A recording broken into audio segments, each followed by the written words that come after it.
What's up guys? In this video, I'm going to be reacting to one of Top 5 Gaming's latest videos, the end of Fortnite Story. I'm an OG and I've been following the Fortnite storyline since the beginning. I'm excited to delve into this video to see what Top 5 Gaming has to say about it. If you like what you see here and want to see more reaction content like this, make sure to like this video and subscribe. Okay guys, this is it in 3, 2, 1.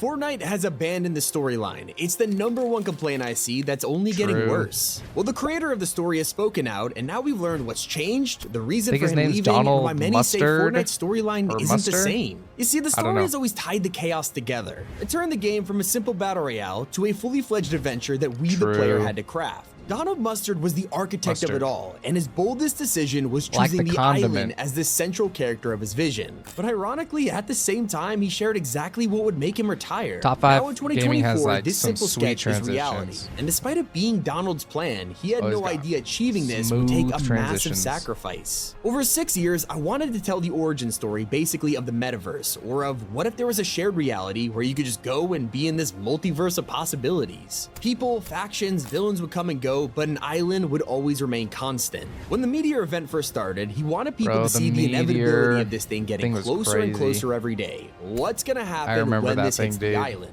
Donald's gamble paid off, with more eyes on Fortnite than ever before. This way of telling a story through the environment itself, players were drawn to it, and what seemed like a simple meteor would be the birth of a 6-year plan. The mystery of the visitor was one thing, but Donald decided to take this further. While fans were busy trying to figure out the secrets of the crater, Epic was already full steam ahead, designing a story character that would move in real time. The cube appeared and physically changed the map as it rolled around and went viral. The entire internet came together, sharing the theories as to what this cube was, and they even came up with their own name, Kevin. In a single day, the cube turned from a drawing on Donald's whiteboard to a character that the community felt the ownership of, something we all helped to create a story for. They didn't explain why Kevin was here or what his purpose was. That was for players to figure out. Epic would never reveal the story directly. Everything was laid out with clues and callbacks to events, something they would forget in just a few years. All the events that he's showing, at this point, we had never heard of a 0 point. It was only a handful of characters, but they were already dropping clues. The cube tried to blast a hole in Loot Lake, the same spot where the vault will be shown over half a year later. I voted for Drum Gun. Was connected to the last, while also foreshadowing the future, and this was a part of their genius secret. That was me right there. Players drawn in, as everyone could watch the same thing live. They wanted to learn more about it. Reasons why an Ice King was covering the map in snow, or why a giant robot was fighting a one-eyed monster. Epic had us right where they wanted us. Our love for live events made us desperate for a way to connect them. The perfect time to introduce the 7. They updated the visitor from all those seasons ago, revealing him to be part of this brand new group. And little did we know they would be the key for years to come. As they worked together to build rockets around the map, Fortnite was planting nostalgia for an event that was barely a year old, and this time they were doing it even better. The next step in this multi-year plan was hidden tapes and secret voice acting for our new characters, something we had never seen before. With the groundwork laid, it was time for Epic to kick things into full throttle. Donald knew they couldn't make a sequel for a live service game, so he came up with this event called The End, taking Fortnite offline for 3 days before sending us into chapter 2. Worst 3 days of my life. At first, it seemed like the story had moved out of the way, giving space to all the new gameplay features. And while that was true, there was also something weird going on. Weekly loading screens would show a hidden story between the Battle Pass skins. This would be players' first introduction to snapshots, and we had no idea. What was dismissed as a filler quest turned out to be super important. Once again, a theme that no longer exists. We knew about the 7 and their mysterious plans, but now it was time to have a villain. Every good story needs a bad guy, and they introduced in the best way. A massive live event with months of build-up. This was the season where I personally got into the story, looking at the tiny clues hiding in Midas's office, figuring out the motives behind Ghost and Shadow. It was incredible. What the heck Back is going then, on when the here? devs teased something, players could piece it together on their own. I had my own theories, others had theirs, and it genuinely brought fans together like no other game.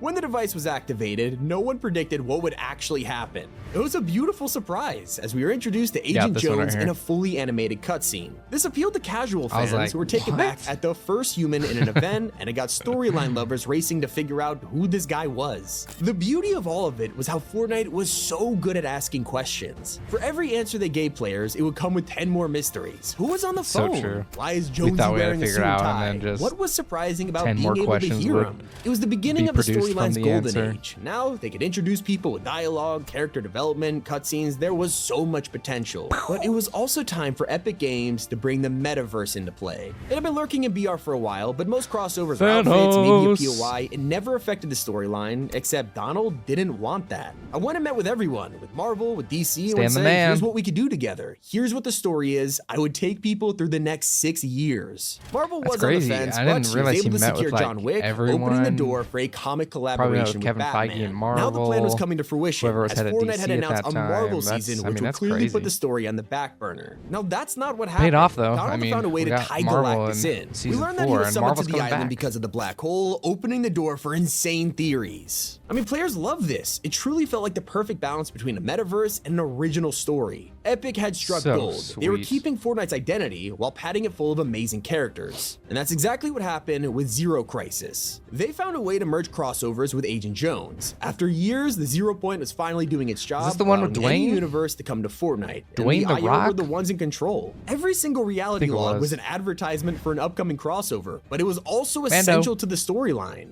There were so many layers to the Zero Crisis finale. Once again, it seamlessly explained how the battle pass is relevant with no sudden jumps between seasons. It got to the point where Epic was willing to trust Donald entirely, designing massive live events around the Magic Order, new factions like The Last Reality, and even casting the most expensive actor in the world. I think I first started talking to Dwayne Johnson right at the start of COVID, but Epic wouldn't acknowledge it was him playing the Foundation. Donald wanted people to think they were hearing Johnson, but weren't sure. To me, that was part of the magic. Yes, The Rock was now basically the face of Fortnite. If only they realized the problem it creates when your main character is also one of the busiest actors out there. They had to film most of his appearances in one session, so everything needed to be planned in advance. Now, luckily for Epic, Donald had planned years ahead, but internally, a battle was starting to happen. We were about to head into Chapter 3, the culmination of years of buildup. The Seven and the IO had been at each other's throats for centuries, so with the Chapter 2 finale, they decided to light the match, triggering a war. It felt a little rushed, and in the background, there was a reason for this. Donald was arguing with other managers at Epic. He believed that events were the future of storytelling, while they were moving resources into other things. Then, the team began working on the most important event yet, Collision. The build-up to this was taking place, but fans were confused as to what was going on. I don't know. It wasn't until Fortnite announced the Marvel comic that we realized the bigger picture. With every new issue, we would learn more about the storyline. It felt like Donald was getting a ton of mysteries off his chest. Like he needed us to understand this event, but players still felt weird about everything being in a comic. After years of trying to figure it out ourselves, analyzing the environments and cosmetics, now everything was handed to us in a comic book, one that millions will never read.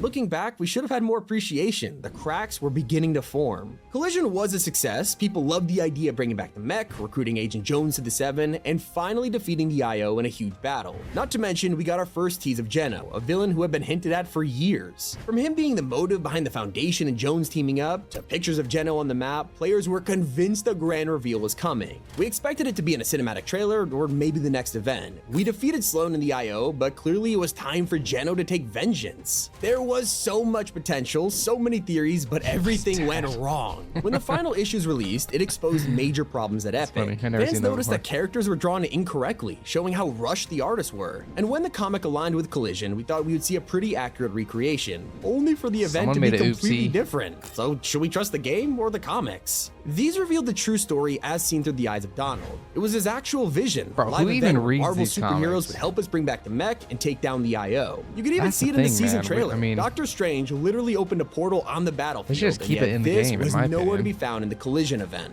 It wasn't even the important part, as the comics also messed with the ending. They changed an event that just happened. According to Donald's true vision, we weren't chasing after Geno for a grand finale. The reveal we were waiting for this whole time, it happened in a comic, giving us only a handful of dialogue for Fortnite's biggest villain, and then killing him off. Now, it was teased at the end with a potential return, but it felt weird. We had a storyline that ended with a huge cliffhanger, but secretly wrapped up everything in a comic book. It wasn't exactly the environmental storytelling that Fortnite became known for. Behind the scenes, Collision was the final event where Donald would have the freedom to tell his story. That's when it happened. Donald decided to take a step back. He had accelerated the storyline, explaining why the Io and 7 war felt like a finale, but happened in the middle of a chapter. This was the kind of event you would make if you were ending the storyline. After going so hard on original stories, we took the foot off the gas with Vibin and spent months with nothing really going on. The 7 started planning their own endings, like the Visitor saying it was time to retire. And yet this whole thing was designed with one person in mind, Donald Mustard. Vibin was his last season. I threw myself a fireworks show. I got Darth Vader in, got Indiana Jones in, I got all the stuff that I needed for me.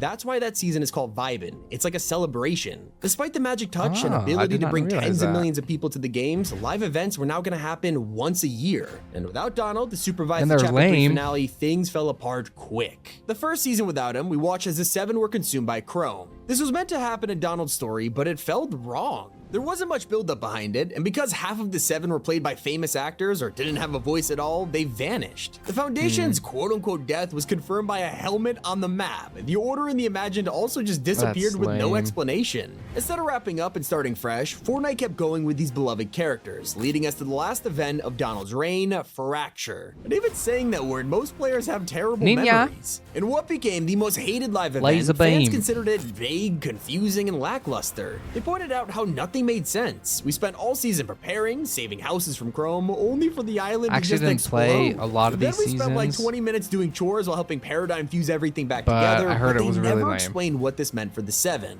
The main villain was the Herald, and she had consumed our entire cast before imploding. Fans were disappointed when they looked in the files and spotted cutscenes for the event that never happened, a sign that something went wrong. Was it rushed deadlines, a smaller live event team, or a complete change in the story? Now, luckily, people forgave this because Chapter 4 was here with a season that looked like some kind of prequel. A lot of potential to fix these plot holes. We had so many questions, and there was no better time to learn, except none of that would happen. The Ageless and his Oathbound Kingdom gave us our best look yet into the beginnings of the IO. It was arguably a great piece of environmental storytelling, but that was about it. On the other side of the map, players noticed an ancient temple with a mysterious woman. In the blog post, this was called the base of the Reality Warriors, until all mention of this was erased from the internet. They would never talk about this place or lived here again. As for the bigger picture, we also had no closure from the event. Players wanted to know what happened to Agent Jones, Paradigm, or really any of the 7. Quest eventually teased that they were all different now and in grave danger, but there wasn't much explanation of what this meant. There were also teases of a shapeless man who was secretly puppeteering the whole story. It was becoming obvious this was the real Geno, but sadly he was never mentioned again. We followed Amy, the scientist's assistant, as she hijacked the Rift Gate on a mission to save the 7. She built the body and transferred herself into it, but the official loading screen for this metal body was just aimed from Chapter 1, showing how even story quests were rushed. She dived into the portal, and as you could expect, we never saw her again, and the entire story would be abandoned. Our characters were thrown away to do all the amazing stuff off screen. We hoped this was preparing us for their return in the Chapter 4 finale, but if only we knew. Kato Thorne arrived as a bloodthirsty vampire with the ability to time travel. He seemed like one of the coolest villains yet. He even collected artifacts like the 7's calendar and Midas's hand, so clearly he was important. Couldn't wait to learn more about Kato and figure out how he would slot into our world. Wait, they killed him off with a quest? They built this guy up for months and they got rid of him with one line of dialogue. Turns out we only needed this guy for his time machine, and Fortnite didn't bother keeping him around. Time traveling wasn't even for story purposes. Sure, we could have literally saved the 7 with it, but instead they used it to take players back to Fortnite OG. Okay, most players could accept it was to explain Chapter 1, but it felt forced. They were getting into a pattern of randomly bringing back iconic characters to get us interested in the story, only to pretend it never happened. Remember Sloane? She planned this OG mission, but once it was over, she straight up vanished and hasn't been acknowledged since. Jones was finally brought back for OG, only to drive around and prepare us for the event, one that was never explained in the first place. It involved putting the time machine onto the rocket from Chapter 1, but we had no idea why, and despite the fact that 7 were the whole point of this, we never heard from them. Turns out this Chapter 4 finale wasn't going to be a grand explanation or the return of the 7, it was the Big Bang, an advertisement for a new beginning. This new beginning wasn't just for Fortnite, but also it just didn't feel the same as the old live events. After an incredible adventure, I will be retiring from my role at Epic this month. I'm humbled to have been a part of the team that every day tries to bring joy and delight to the Fortnite community. So it sounded like he was moving on, but this week the true reason why he left was revealed. By mid-2022, Epic was committing to make LEGO Fortnite and racing. To build all this stuff, it takes so many people and so much time. Basically, the event team was starting to be needed for other stuff, and it was devastating to me because I'm like, this is actually the magic, and not everyone at Epic agrees with that. And that's what we gotta remember. There are still tons of Epic team members who care. With the Titan Hand buildup capturing the environmental storytelling that made this world so great, maybe we just need to give it time. What was that? Well done, well done. Shout out to Top 5 Gaming, everyone. That was an awesome video. The channel link to Top 5 Gaming will be in the description below. I will be making more reaction content coming your way, but in the meantime, here's some of my other videos.